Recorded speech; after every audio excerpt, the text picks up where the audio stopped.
Business editor Richard Southern joins us once again from his home office. Richard, a bit of a change in scenery there.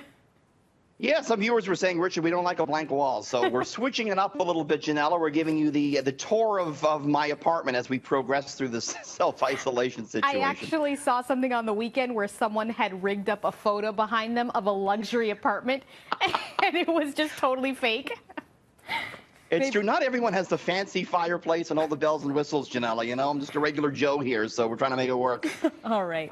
Okay, Richard, not some good news for Air Canada. They're getting set for another significant round of layoffs. Yeah, I mean, the airlines have just been dealt, a terrible blow here, Ginella. Air Canada to lay off now another 15,000 workers. These are going to be unionized frontline employees. We're learning this by an internal memo that was obtained by 680 News.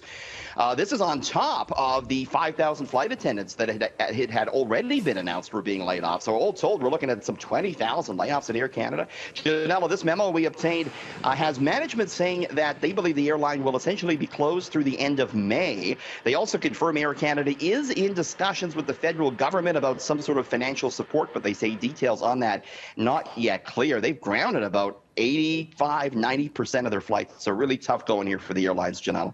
Yeah, we're hoping to get some response from the union. We're told we should hear from them within the hour, and we will bring that to our viewers as soon as we get it. Okay, we always hear about how expensive it is to live in Toronto, but for once, the cost of living has dropped significantly.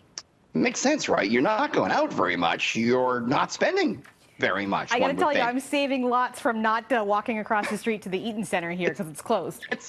It's true. The temptation to shop just isn't there. So that's the silver lining. Got me to thinking, though, what are we saving? So this is a list here, basically, first off, what it takes, how much money it takes to self-isolate. These are the things we need to pay. So first off, housing, including internet, that's pegged on average about $2,400 for people living in Toronto.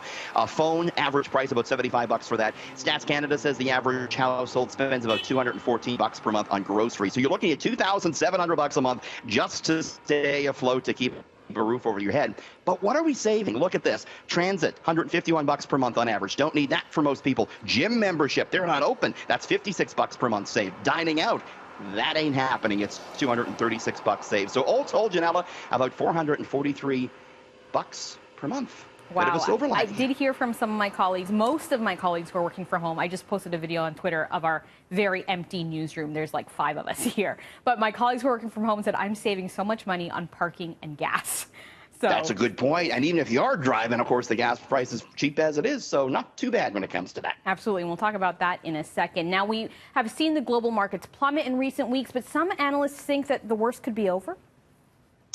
Might be, because stocks actually closed higher again today after a winning week last week. So the thinking is maybe there's a floor being put under the markets. JP Morgan, the big U.S. investment bank, thinks the worst is over, although it warns that the number of infections remains a wild card. So I think if we see a big spike in number of infections, like in the U.S., that could sort of throw things for a loop. But the TSX today was up another 360 points. The Dow up another 690 points. The Dow's up 20% from its coronavirus lows. So maybe, just maybe, the worst on the markets is over, Janella. Fingers crossed, fingers crossed. But meanwhile, the price of oil is continuing to tumble.